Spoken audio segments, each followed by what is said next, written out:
नमस्कार दोस्तों, मैं हूं भारती। इस वक्त मैं मौजूद हूं बेरी में आईसीएस कोचिंग सेंटर में पूछा, जिसकी संचालक मेरे साथ मौजूद हैं सीमा शर्मा, जो लगातार बेरी के अंदर आईसीएस को लेकर आने का उद्देश्य क्या है वो करूंगा।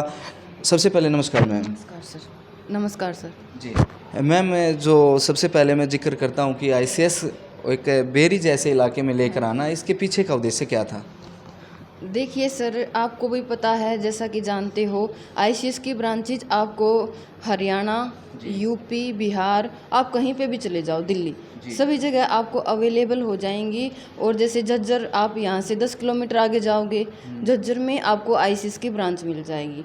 तो यहाँ बेरी में लेके आने का उद्देश्य ही क्या है, वो है जैसे आपको पता है, हमारा जो देहाती इलाका होता है, वहाँ पे 10 जैसे छोटे गांव हैं, बड़े हैं, तो पेरेंट्स को क्या होता है, आजकल का माहौल देखते हुए अपनी बेटियों को, अपनी बहुओं को, आजकल आपको पता बहुएं भी पढ़ती हैं क्योंकि पढ़ी लिखी आज जनरेशन होने लगी है, तो उनको बाहर नहीं भेज पाते वो। तो उनका अगर यहीं पे, और दिल्ली लेवल की पढ़ाई, अब जैसे मुखर्जी नगर जाके बच्चे पढ़ रहे हैं, वो भी लाइन में लगा के, उनको अगर क्वेश्चन सोल्व करवाना है, कोई अपना डाउट क्लियर करना है, तो उन्हें नंबर नहीं आता। और यहाँ पे एक जैसे सैटेलाइट के जरिए, प्रोजेक्टर के थ्रू एक टेक्नोलॉजी है, इसका फ़ायदा सभी उठा रहे हैं। ये जैसे लॉकडाउन वाला जो पीरियड था, तो इसमें हमने सीखा कि जैसे ऑनलाइन भी पढ़ाई हो सकती है। वो कैसे हो सकती है, जैसे देखो, मिसयूज और यूज़, कोई भी चीज़ होती है तो उसके दोनों होते हैं। अगर जैसे ये मेरे पास फ़ोन है, इसमें भी वो क्लासेस चल सकती हैं, लेकिन अगर मैं घर पे बैठ के पढ़ती हूँ ना, आप जैसे यंग एज से मैं भी गुजर के आई हूँ, आप भी गुजर के आए हो, तो हम जानते हैं अगर मेरे पास किसी का मैसेज आ गया, कॉल आ गया, तो मैं उसी को अटेंड करूँगी। और अगर बच्चा यहाँ सेंटर पे आएगा तो उसको क्लासेस का इन्वायरमेंट बना के दिया जाएगा।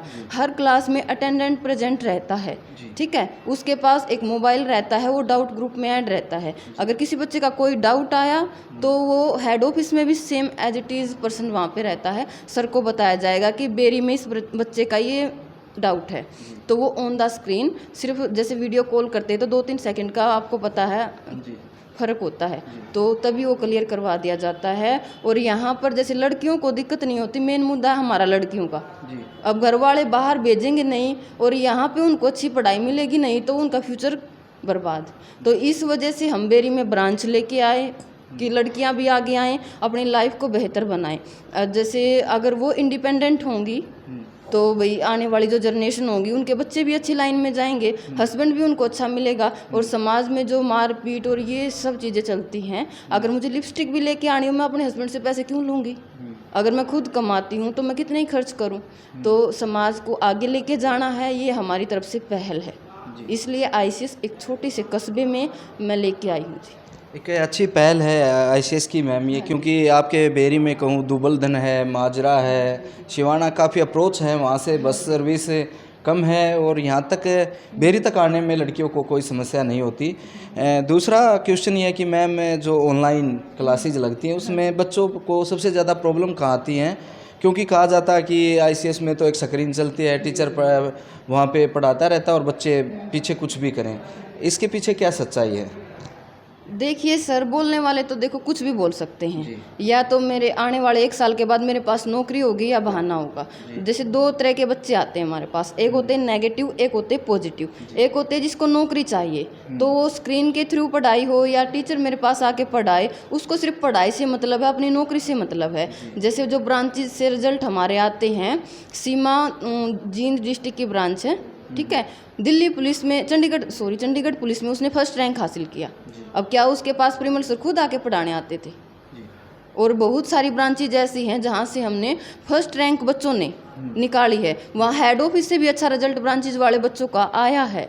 अगर वो बच्चे पढ़ सकते हैं तो ये क्यों नहीं पढ़ सकते? और जैसे आपने बताया कि ये स्क्रीन पर चलता रहता है डाउट वगैरह, ये कुछ जो भी रहता है उसका भी हमने समाधान निकाला। जैसे कि मैं आपको पीछे बता चुकी हूँ, अटेंडेंट हर रूम में प्रेजेंट रहता है, तो उसकी कोई दिक्कत नहीं आएगी। अगर बच्चे को नौकरी चाहिए तो आईसीएस में नौकरी का वादा पहले भी था, आज भी है और रहेगा।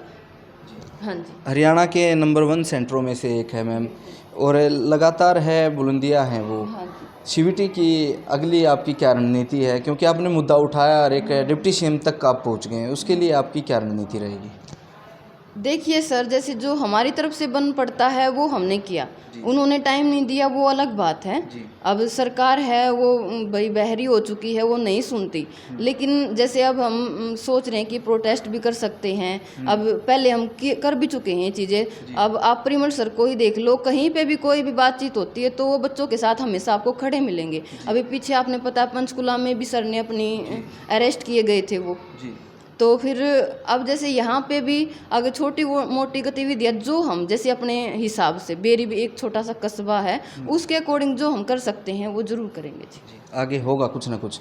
तो मैम जिस तरह से आपने जिक्र किया छात्राओं का, मैं क्या किस तरह से देखते हैं? देखिए माहौल और जो ये सोसाइटी है हमारी, ये हमारे ऊपर भी डिपेंड करता है जी। अब जैसे बच्चों के ऊपर अगर हम ही ध्यान नहीं रखेंगे, अगर एडमिशन आज मैंने बच्चे का करवा दिया, मम्मी पापा देखने ही नहीं आते, ना मम्मी को पड़ी है ना पापा को पड़ी है, मेरा बच्चा कहाँ जा रहा है, कैसा है, सबसे पहले तो पेरेंट्स की भी जिम्मेवारी है। अब आपने उसको इतना बड़ा कर दिया, अब रिस्पॉन्सिबिलिटी है, क्योंकि इस एज में बच्चा बिगड़ सकता है। अब जैसे साक्षी का आप जिक्र कर रहे हो, वो 12 साल की थी तब से वो अफेयर में थी। उस लड़के की देखो, मैं ये नहीं कहती कि उसने अच्छा किया या मानवता को बिल्कुल शर्मसार किया है, लेकिन गलती लड़की की भी थी, दोनों की गलती होती है, एक तरफ से कभी कुछ नहीं होता। ठीक है, कई बार होती है कि भाई हो जाए, लेकिन ज़्यादातर जो गलतियां होती हैं वो दोनों तरफ से ही होती हैं। तो मेरा ये कहना है कि सभी पेरेंट्स से, जो भी मेरी बात को सुने, मैं अपने दिल की गहराइयों से बताऊंगी, आपका बेटा है बेटी है, आपकी वो जीवन की पूंजी है, जीवन की पूंजी है, तो उनके ऊपर ध्यान दें कि वो, और उनके साथ फ्रेंडली रहें कि आपको वो सारी बातें डिस्कस कर सकें। और यहाँ परिमल सर उनको ऐसी बातें बताती हैं जो एक पेरेंट्स, जिम्मेदार पेरेंट्स होते हैं ना, उनको बतानी चाहिए। वो बिल्कुल नहीं हिचकते, शर्माते, क्योंकि ये लाइन है ऐसी, ये उम्र ऐसी है, इस दौर में बच्चा ये काम भाई सब करते हैं, इसमें कोई दो राय नहीं है। आपने भी किए होंगे, मैंने भी किए हैं, लेकिन बच्चा गलत रास्ते पर ना जाए। जैसे पढ़ाई में और नौकरी में और प्यार में ये डिफरेंस होता है, लेकिन बच्चे पढ़ाई करते करते रास्ता भटक जाते हैं और प्यार के चक्कर में पड़ जाते हैं और फिर लाइफ बर्बाद। अब मैं जितने भी युवा बच्चे हैं, लड़के हैं या लड़कियां हैं, मेरी आवाज़ को सुन रहे हैं, मैं उनको ये बताना चाहूँगी कि अपने पढ़ाई, उसके बाद अपनी नौकरी के बाद फिर तुम अपनी किसी से भी शादी करो, किसी से भी प्यार करो, प्रॉब्लम ही नहीं है। और समझदारी का लेवल भी तब तक बढ़ जाता है, आप भी मैच्योर हो जाते हो, और जिससे शादी होगी या जिसको पसंद करोगे वो भी मैच्योर होगा, और हमारी सोसाइटी आगे क्यों नहीं बढ़ेगी। मैम परिमल सर का कितना प्रभाव मान के चलते हैं अपने जीवन पे, और आईसीएस को आपने क्यों चुना, और फिर उसके बाद बेरी तक आना, ये कैसा सफ़र था आपका? देखिए सर, मैं तो ये कहूँगी कि जो मैं आज आपके सामने अपनी बातें रख पा रही हूँ, आज मेरे अंदर इतना कॉन्फिडेंस है, तो मैं परिमल सर की ही बदौलत है वो सब कुछ। मैंने जो कुछ सीखा है अपनी लाइफ में, जैसे सभी टीचर्स का योगदान रहता है, लेकिन जो एक मेरी लाइफ में सबसे ज़्यादा जो प्रभाव है वो परिमल सर का है। मैं उनकी बातें सुनती थी बिल्कुल ध्यान से, जो उनकी बातें सुनते हैं वो ऐसा एक भी बच्चा आपको नहीं मिलेगा जो बेरोजगार रह गया। क्लास में जो वो बातें बताते हैं ना, जो वो बच्चा उन बातों को सुनता है, कोई भी है उसमें, मैं हूँ या कोई भी है, मैं as a student Parimal sir के साथ जुड़ी थी। और यहीं बेरी में मैंने स्टार्टिंग की थी। फर्स्ट टाइम परिमल सर को मैंने सैटेलाइट के थ्रू ही देखा था। हाँ, और उनका बेरी में, हाँ जी, 2020 में 15 फरवरी 2020 को मैंने आईसीएस ज्वाइन किया था सर जी। हाँ, और तब से फिर लॉकडाउन लग गया, फिर उन्होंने ऐप के ज़रिए, अब जैसे ऐप देखो, उस टाइम पे ऐप का था कि घर बैठे हम अगर कुछ नहीं कर सकते तो कुछ तो है। और उसके बाद अब जैसे रिजल्ट देखे, अब मैं घर पे 3 से 4 घंटे ऐप पे स्टडी करती थी। उसके बाद माइंड में एक तो ये मीडिया वालों ने भी, आपको पता है कोरोना है, ये है वो है, तो हाँ बच्चे नेगेटिव हो गए। और अब जैसे मैं घर पे 3-4 घंटे ऐप पे पढ़ती हूँ ना, तो ये लगता पता नहीं मैंने कितना काम कर लिया, फिर पढ़ने का मन नहीं करता। और एक यहाँ तक बच्चा सेंटर पर आएगा, अपने घर से नहाएगा, तैयार होके आएगा, और माइंड सेट होता है कि मुझे पढ़ने जाना है। ठीक है, पढ़ने आता है, यहाँ पर उसको माहौल मिलेगा। इस बच्चे को आ गया, मुझे क्यों नहीं आया। देखो 3 शब्द होते हैं, प्रे से शुरू होते हैं, प्रतियोगिता, प्रेरणा और प्रतिस्पर्धा। वो आती है बच्चों को, बच्चे देखकर, अकेले में नहीं आ सकती। अगर मैं यहाँ अकेली बैठी हूँ, अब जैसे अगर यहाँ पे आसपास कोई कोचिंग सेंटर होता तो मैं सोचूंगी कि मैं उससे आगे ही निकलूँ। अगर कोई नहीं है तो मैं मुझे कोई मतलब ही नहीं है। अब ICS की इतनी ब्रांचेस है, सभी में ये है कि मैं अच्छा करके दूं, अच्छा रिजल्ट लेके आऊं, मेरे पास बच्चे आए। ICS का अपने अंदर ही कंपटीशन है, क्योंकि ब्रांच लगभग 300 से क्रॉस हो गई है हरियाणा के अंदर, और यूपी बिहार बड़े स्टेट हैं, वहाँ तक आपने वर्चस्व काम किया तो पूरे भारत में एक आवाज़ जाएगी। ये एक अच्छी पॉजिटिव पहल है। अब तो सर अंडमान निकोबार में भी हमारी ब्रांच है जी। हाँ जी, वो भी सैटेलाइट के थ्रू चलते हैं, तो जो लैंग्वेज होती है उनकी परेशानी नहीं आती उसमें। जैसे जो उनकी लैंग्वेज का जो टीचर होता है ना, वो एक अलग से होता है। बाकी जैसे जो मैथ होता है वो SSC एग्ज़ाम ले या HSSC ले, मैथ तो मैथ ही होता है। अब जैसे जीके हो गई, जीके तो जीके है। अब अकबर को आप वो समझ गए मैं। सेम होती हैं सारी चीज़ें।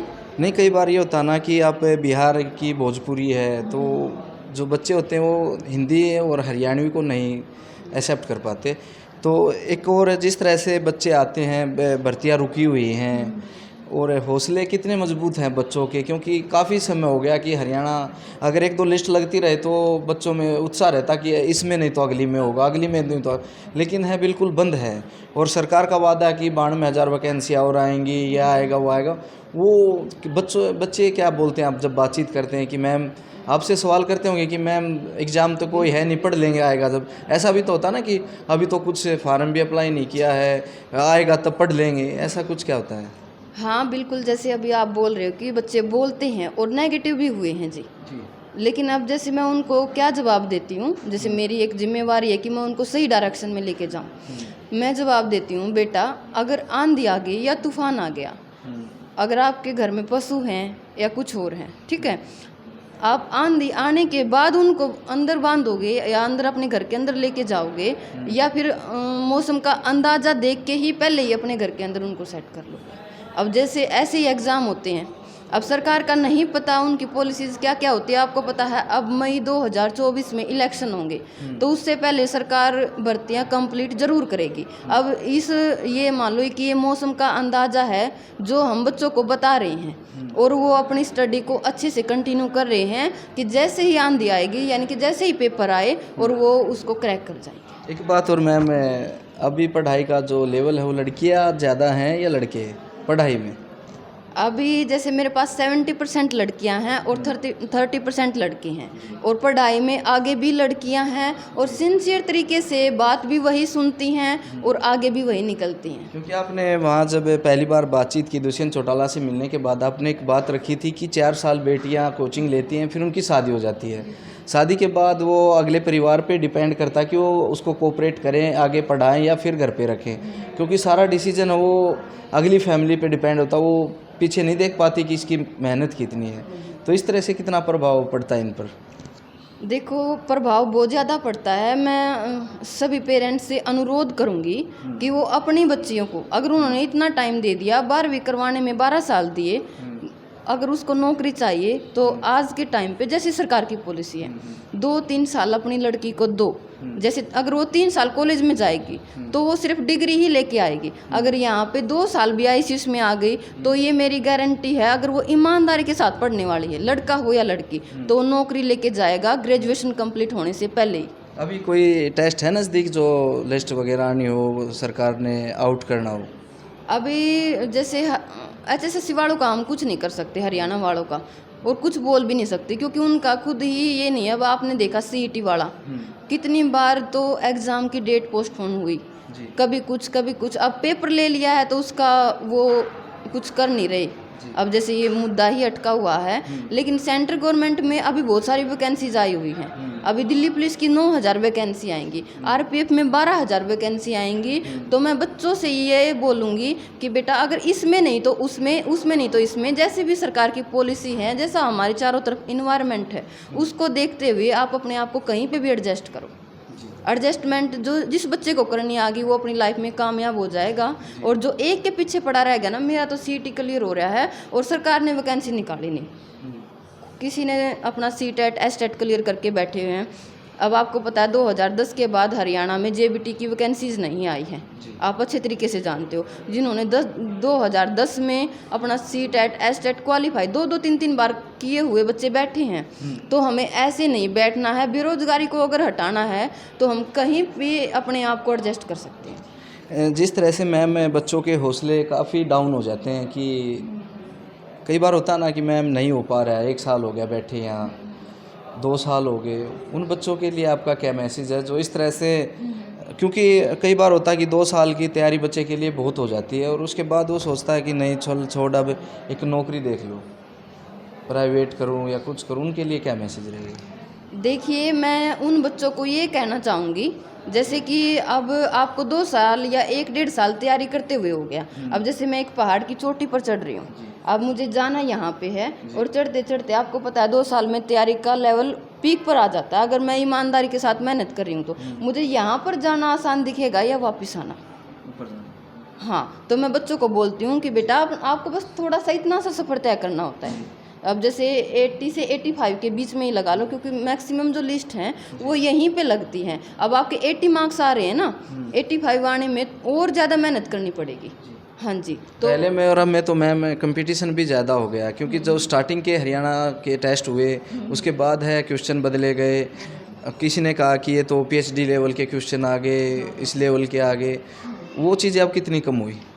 देखो, मैं आपको बताती हूँ, जैसे आपने वो क्लरिकल का एग्ज़ाम देखा था, उसमें बहुत बड़ा मुद्दा उठा था कि पीएचडी लेवल के क्वेश्चन आ गए, डी ग्रुप में भी ऐसे ही आ गए। लेकिन जो पर क्वेश्चन तैयारी करने वाले बच्चों में ना जनरली अब सभी एक जैसी तैयारी करते हैं, जो मुझे नहीं आता ना वो आपको भी नहीं आता मिलेगा। तो जो कंपटीशन होता है वो उन क्वेश्चनों के अंदर नहीं होता, वो होता है जो हमें आते हैं, सभी को आते हैं। अगर मैं आते हुए क्वेश्चन गलती करके आई ना तो मेरा सिलेक्शन रुक गया। अगर मैंने आते हुए जितने मुझे आते थे मैंने सभी क्वेश्चन कर लिए तो मेरा सिलेक्शन 100%। शुक्रिया मैम बातचीत के लिए। और जो अगली वार्ता होगी वो आईसीएस को लेकर ये रहेगी कि किस तरह से इनकी स्टूडेंट की पढ़ाई होती है प्रोजेक्ट पे, और किस तरह से बच्चे मैनेज करते हैं, उनसे भी मैं बातचीत करूंगा। और किस तरह से कितने रिजल्ट्स हैं वो इस ब्रांच पे हमारी निगाहें रहेंगी कि कितनी सच्चाई है, कितने बच्चे इस वर्ष यहाँ पे एडमिशन्स हुए, कितने रास्ते में आउट हुए और कितने लास्ट तक एग्ज़ाम तक पहुँचे, और उनमें से कितने की मेरिट लिस्ट में कितने को जॉब मिली है, स्टेज रहेंगी। वो सच्चाई भी आईसीएस की मैं आपके सामने लेकर आऊँगा और इसी तरह मैं मैम से मिलता रहूँगा। और जो बच्चों ने मेरे तक क्वेश्चंस दिए मेरे को कि भैया ये पूछना, मैंने वो भी क्वेश्चन इसमें पुट किए, और जो मेरे क्वेश्चन थे मैंने वो भी किए, और जो पेरेंट्स के सवाल थे वो भी मैंने मैम से डिस्कस किए। तो ये चर्चा थी इन सवालों को लेकर।